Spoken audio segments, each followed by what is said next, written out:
another graphics settings video. This time we're on Resident Evil 2 Remake. Now I've been looking at your comments, so we're going to get straight into it, then we're going to do and speak after the actual video has begun.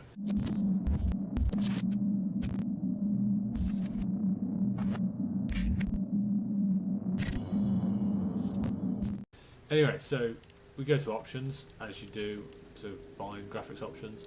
First you want to go down to display and sort these out. So when you open the game for the first time, you're going to get prompted with, do you want HDR on or off?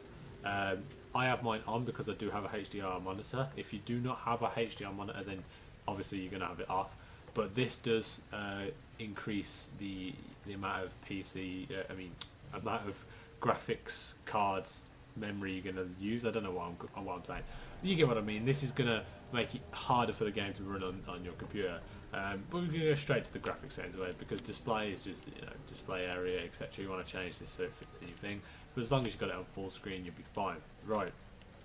So graphics. Now this is the most confusing graphics settings I've ever been through. I don't know why. It just confuses me for some unknown reason. But we'll go through it together. Oh, no, leave that. And see what happens. So graphics API. Now I didn't even know mine was set to DirectX 11. But I will change it to 12 to see what it's like, and I'll put a comment in the comment section below to say if it's any better or not, because I don't know. But I've got one on DirectX 11 for some reason. Display mode, you want it in full screen if you're going to play this. I've found this game to be quite buggy in obviously the graphics region. Resolution mode 1920 by 1080. Rendering mode, now it depends what computer you have. If you've got a I'd say 1070 or below, you want it on interlaced. It does actually drop it by like 0.25 gig. Okay, make that 0.30 gig. Or 300 megabytes or whatever you want to go with it. But I would recommend that on normal or interlaced depending on your PC. If you've got say a 1080 or above, put it on normal. You'll be able to run this. If you look in the bottom there in my graphics memory, I've got 3 gig out of 10 gig, so I can put everything on ultra. It does run like crap, but it runs okay. Image quality, now if this one is a big one, as you can tell, if I want my image quality like all the way up to 200%, look at that. It takes 4.3 gig, but I just recommend having it on 100. I won't go any below. 100 looks fine. Especially when you've got a 240 Hz monitor. But if you guys got a 60 Hz, if you want to put 150, you want to use some more of your VRAM, then feel free to do so. But I do recommend keeping it on 100 so you're able to actually play the game on decent frame rate. You want your refresh rate as your refresh rate, and frame rate. Now this is up to you. If you want to be able to play in higher frames than just 30 or 60 frames per second, if you've got obviously a monitor that's got more than 60 frames per second, then please do put that variable so you can actually go up to, if you got 144 Hz, you can go up to the 144. If you haven't, then keep it on 60 so it stays at 60, and it will constantly be at that, but I've got mine on variable. VSync, I have mine off. I don't really benefit from VSync. It's obviously your preference on that one. Anti-aliasing, I've got mine on SMAA, which is I think the highest one you can go. I do recommend this. It does, if you look at the texture qualities and the shine and everything like that, you can see that it's a lot better, so I do recommend on that. Texture quality, I have mine on high. You can go up on this, but like again, you're going to obviously suffer in the memory region, so I don't really see a difference from high to 4 gig, high to 1 gig. I don't see a difference, so you don't need to take a big drop in frames because of no graphical difference at all. By the way guys, these are the settings to run the game the best and make it look the best, not for extreme ultra quality settings, you know what I mean? I have my texture filtering quality on high, aniso times 8, times 16, doesn't really do any difference. You can have yours on 16 or 8, there's no memory discrepancy. There we go, we can use that word. Mesh quality, I recommend it on medium. Shadow quality, now it's my pet hate, but in this game it does make the game look a lot better. There are a lot of shadows in this game, So I do recommend having this on medium or high. I don't really say that, guys, but shadow quality does take up a lot of CPU usage and memory usage. But I do recommend playing it on this game. Shadow cache, you want to have that on.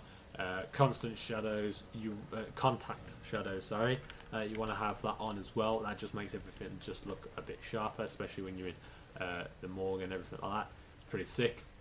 Screen space reflections, I do recommend having this on. It just makes the game look good, because there's a lot of water in this game, there's a lot of rain, it's a bit creepy and everything like that, there's a lot of blood. I would have this screen space reflections on.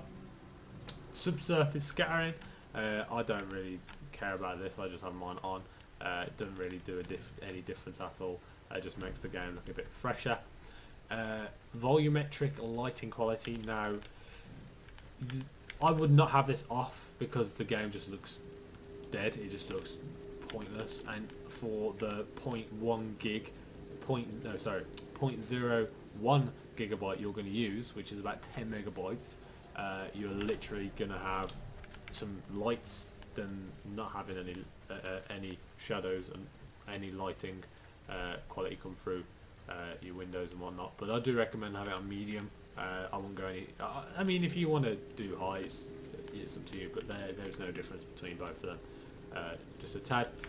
Now this is where I got it wrong when I was playing the game. I had this on low, and I was wondering why it looked so crappy. Because I thought when I was going through the settings, I was just looking at the photos going through it. I thought that was high because I looked at the picture. I was like, oh yeah, you can see all the raindrops, etc. But no, this is high. You can't really see the raindrops. It looks more legit. And in the game, when you're running through with Leon at the petrol station or whatever her name, I can't remember her name now. It does look a lot better with this on high.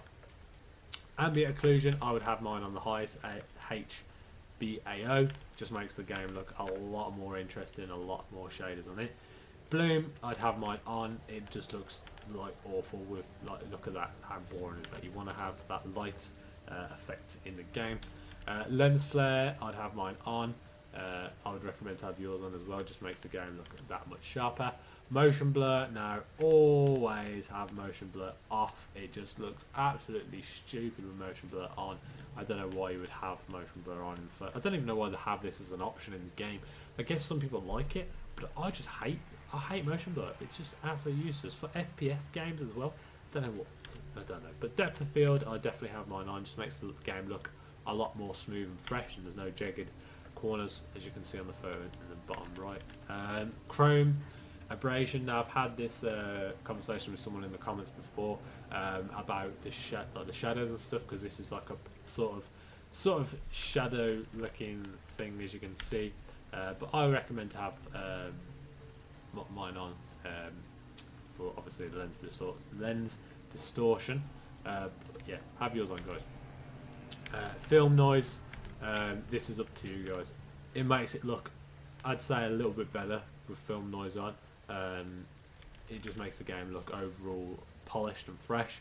What I'll do is after this I'll add some footage of me playing in the background after this clip, so you guys can see what the game runs like, what it plays like, and how it looks.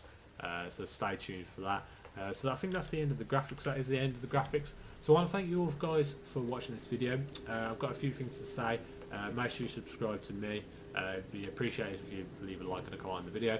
And if you have any settings that will make it run it even better, or make it look better, and compromise on other things, then feel free to comment down below. Also, if you've got a computer and you want to share your specs down below as well, feel free to do so. I'm always replying to all my comments. I also want to thank you for all the support recently on a few of my videos. Actually, I've been getting quite... Now hopefully for future videos I'll be doing a lot more of these graphic settings videos and other videos too. So I wanted to do some Red Dead Redemption 2 videos. I want to do some Anthem videos. That's the main thing I'm going to be focusing on when that does come out. I get the game on the 13th of February, I think. So from then on there'll be a lot more Anthem videos. And if you guys have got any suggestions on what sort of quality and content I can do, then please leave a comment. Like I said, I do reply to all comments, and I'll do whatever gets me views, I guess. Anyway, thank you all for watching. I hope you have enjoyed the video. Please leave a like and a subscribe, and I'll see you in the next episode. Next graphic settings video, or whatever video. Anyway, peace out, guys.